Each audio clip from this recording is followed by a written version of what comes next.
Jeff Pumfrett, and I own a company called World Guitars.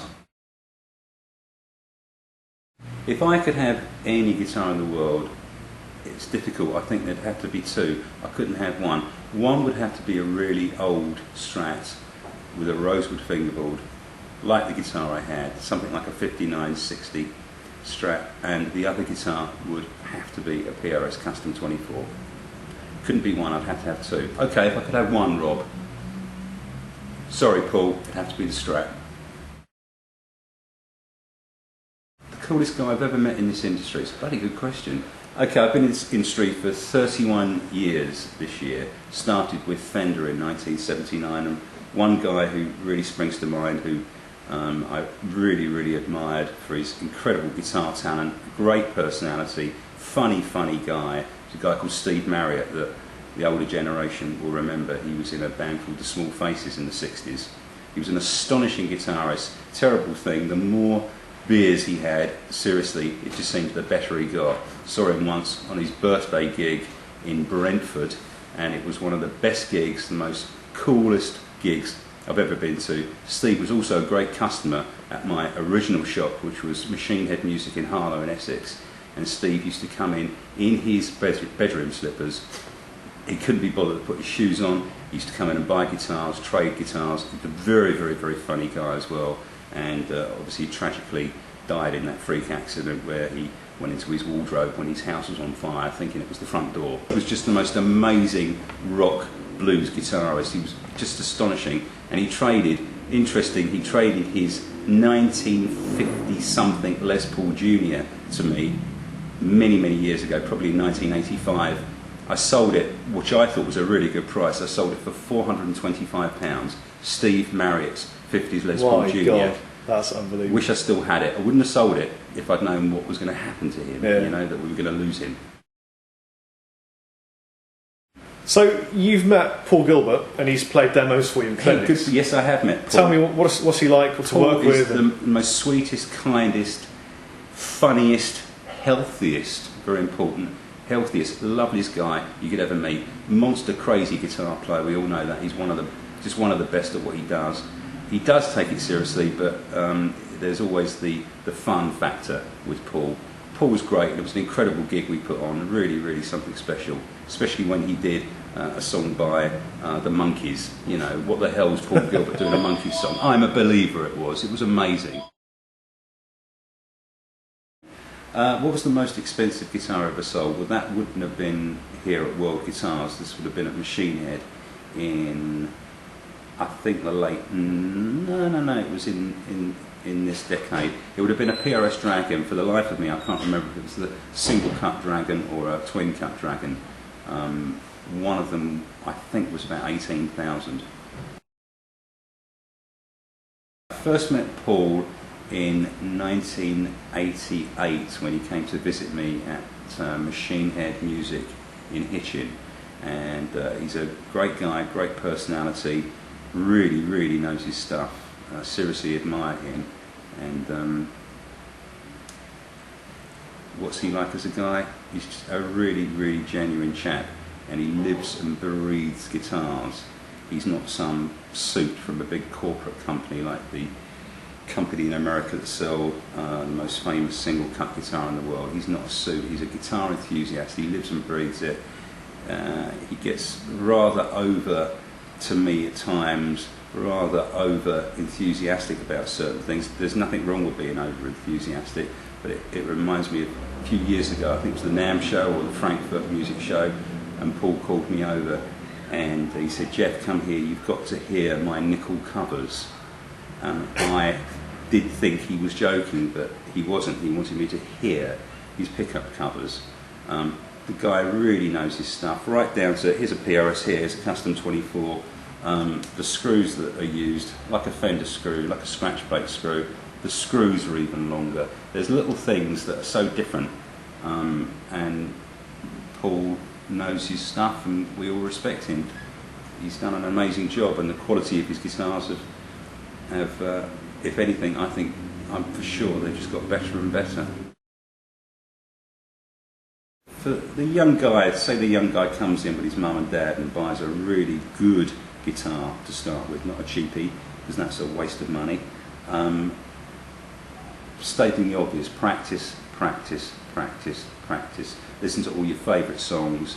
There's nothing wrong with playing along to them, but obviously create your own style, your own technique, your own thing. But practice makes perfect, for sure. Yeah, obviously I've sold a lot of guitars. Lots of guys have been in and bought guitars from me over the years. One guy who springs to mind who has made a great career out of playing guitar, hugely talented guitarist called Rob Harris. Rob was a customer for many years at Machine Head in Hitchin. He did some sessions, he did some pub gigs like everybody. He then did a little gig with a little tour with a guy called Mark Owen when he split up with Take That. And Rob then got the audition. Never forget, he phoned me and he said, look, I've got an audition with JK, with Jamiroquai. And I said, Rob, don't worry, you'll get it. I was that confident, and Rob, unlike all the other guys that went for the audition, most guys that went along learnt 2 songs, 3 songs. Rob learnt 2 whole albums, and he got the gig. So Rob's done great. There's a few. Rob Harris, one of the best.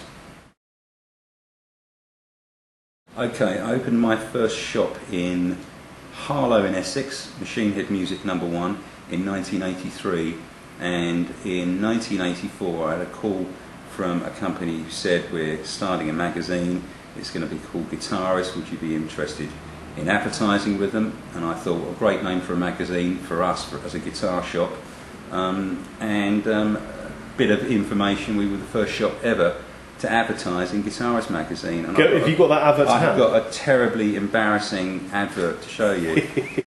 Okay, this is an original copy here of the Machine Head music ad dating back to November 1984. The text, the content is really is quite embarrassing, but at the time it was cool. Yeah, so we were the first shop to ever advertise with Guitarist Mag. Does that mean we get better rates now? No, we don't, but never mind. In 1992, I did a factory visit at the original PRS factory, and as you know, the original shop that I had was called Machine Head.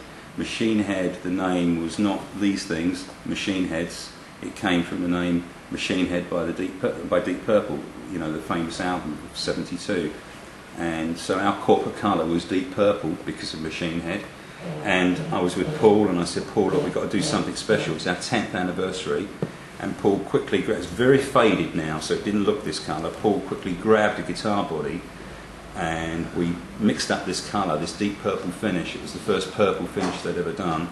Did this deep purple finish, and we did a limited run of 10 guitars. And this is the original body, which there's some sweet words on the back there from Paul. I think it says the start of our limited edition, and this one being 0 of 10, because it's just a body.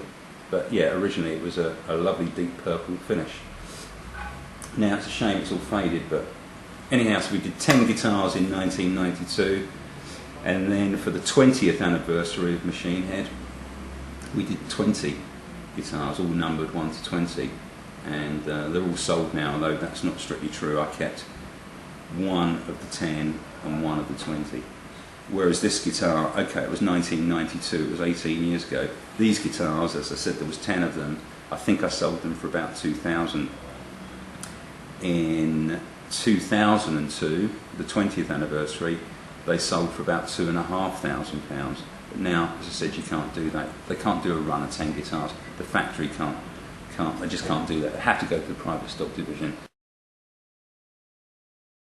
Okay, I retired in 2006, and after about 3 or 4 months, I was, you could say, bored. I really missed this industry terribly, but I didn't really want to go back to another Machine Head type shop, excuse me, which was a great shop, don't get me wrong. I wanted something really special. Had to be the right premises, something different. And as you know, Rob, this is an old Victorian magistrates courthouse. It's got so much character, and we stock just high end, and it's wonderful, a wonderful place for me and Smithy to work, but an incredible place for customers. It's really real chill out, you know. Okay, where I see myself in the future is not sitting on this sofa, but actually working a little harder than I am right now. In other words, I'm going to do this till I drop. I love it. I love fantastic guitars. I love them. I love good kit.